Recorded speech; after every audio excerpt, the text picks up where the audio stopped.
Sem brincadeira, nasceu o próximo grande astro de ação.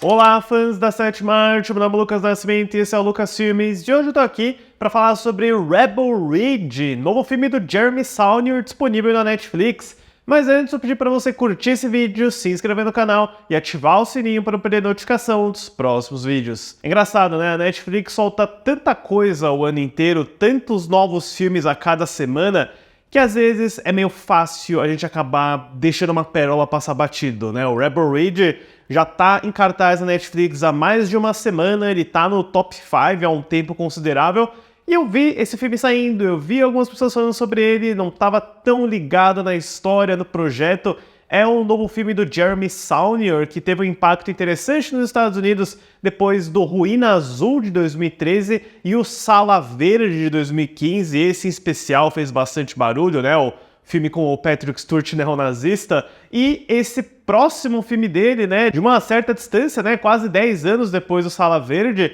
é um projeto que ele vem desenvolvendo ao tempo e que eu vi, né, é uma ideia original, parcialmente inspirado na história real de um veterano de guerra que sofreu, né, um ataque policial não justificado, e ele desenvolve esse projeto com o John Boyega, o fim aí dos últimos filmes de Star Wars. Eles estavam começando as filmagens lá em 2022, mas com alguns meses de produção o Boyega teve que sair do projeto por motivos pessoais, né, não se sabe exatamente o que aconteceu, o que deixou a produção congelada e só no outro ano eles voltariam com o Aaron Pierre, um ator britânico escalado às pressas aí para substituir o Boyega, basicamente reiniciando toda a produção, né, o que explica o motivo do orçamento do filme ter ido para 28 milhões de dólares, que já é um orçamento bem barato, mas eu imagino que ele teria sido muito mais barato se não tivesse acontecido essa paralisação, esse reinício de produção, com as filmagens se desenrolando lá na Louisiana por um período de 3, 4 meses. Eu nunca tinha visto nada do Jeremy Saulnier, eu sei que ele é um nome bem interessante, que o pessoal gosta, mas depois de assistir o Rebel Ridge com uma certa semana de atraso aí,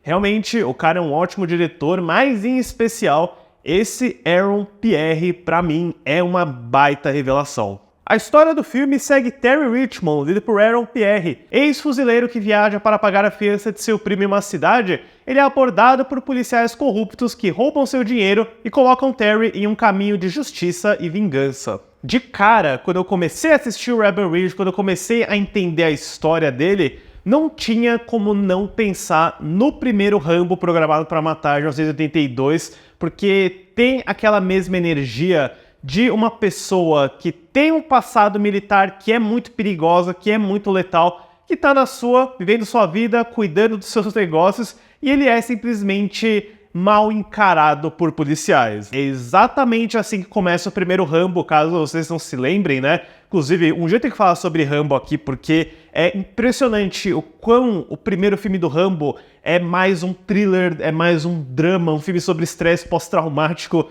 do que aquela imagem do herói de ação badass que o Stallone virou nas continuações pra frente, né? O Rebel Ridge bebe muito dessa fonte, porque o Terry Richmond, né, a gente aprende aí, ele começa andando de bicicleta, indo levar esse dinheiro para pagar a fiança do primo. Ele é um cara que tem um passado militar muito específico. Ele treina soldados americanos para lutar jiu-jitsu e ele também é descrito como um cara que consegue transformar qualquer coisa em arma, né? E esse é um dos aspectos mais interessantes do Rebel Ridge. O Terry não usa armas de fogo e eu acho que ele não mata ninguém nesse filme, né? Isso é muito interessante, lembra um pouco aquele código do Exterminador do Futuro 2, né, de não matar ninguém, só machucar. Então é muito divertido, né, divertido entre aspas, assim, porque a primeira hora, os primeiros 40 minutos do Rebel Ridge são bem tensos, né, você acompanha essa situação, é uma grande injustiça, você vê os personagens policiais que são bem vilanescos e mal encarados, você tem o Don Johnson como xerife dessa cidadezinha, e você acaba descobrindo que o buraco é muito mais embaixo, né, você pode imaginar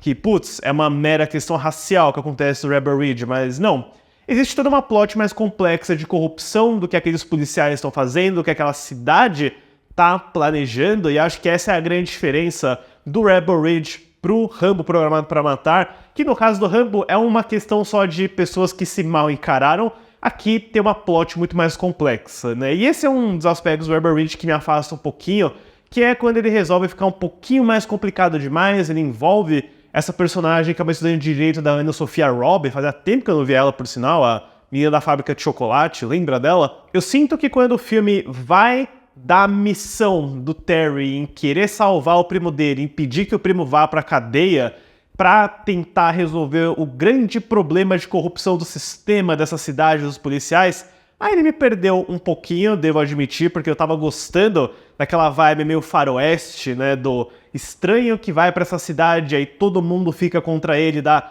elegância da direção do Jeremy Saulnier, né, eu reparei, mesmo em casa, né, se fosse no cinema seria muito mais perceptível, o barulho de natureza, né, de folha, de pássaros distantes ao longo de todas essas sequências na estrada, na delegacia, nas ruas da cidadezinha, é quase um tom de incerteza, né? Você fica meio desconfortável durante tudo isso, porque você ainda não sabe exatamente qual é a situação. Tem um longo suspense que envolve até o Wi-Fi caindo para os policiais descobrirem que o Terry tem um passado militar, que ele é extremamente perigoso. Então acho que nesse ponto é que ele se torna mais divertido, mas ainda assim pé no chão, né? Ele é um filme bem realista, ele bebe muito da fonte do Rambo, mas ele é um pouquinho mais sisudo. Mas o que a gente tem aí de grande diferencial, né, além da ótima condição do Saulnier, é o Aaron Pierre, porque que cara carismático, que ator formidável, que presença, ele consegue ir de uma seriedade, de um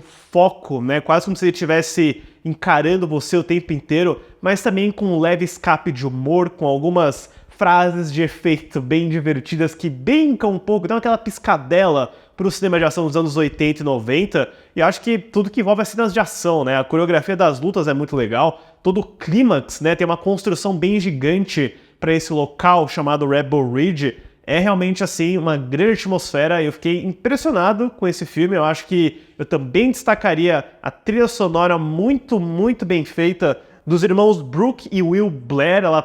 é bem discreta, minimalista, mas sempre andando de mãos dadas com esse trabalho de som bem formidável. Eu senti um pouquinho de falta de um capricho visual, eu infelizmente acho que o Rebel Ridge cai naquela armadilha de filme da Netflix, não tem muita cor, não tem muita saturação, ele parece meio lavado grande parte do tempo, mas eu acho que a condução do Saulnier, os planos, a forma como ele mexe a câmera, como ele faz planos sequência bem inventivos, consegue compensar, sabe? O Rebel Ridge não é só uma edição de catálogo na Netflix, ele é um filme que tem ideias, que tem muita coisa boa, e eu certamente recomendo que vocês vejam, especialmente para ver esse cara Aaron Pierre, porque temos aí um grande astro de ação, pessoal. Para Rebel Ridge, eu dou uma nota 7. Deixe nos comentários depois o que vocês acharam de Rebel Ridge, se vocês são fãs do trabalho do Jeremy Saulnier como diretor, e se sou só eu, ou Aaron Pierre poderia ser um tremendo James Bond no futuro, hein? Fica de olho, Bárbara Broccoli. Certo, pessoal? Obrigado pela visita e até a próxima sessão.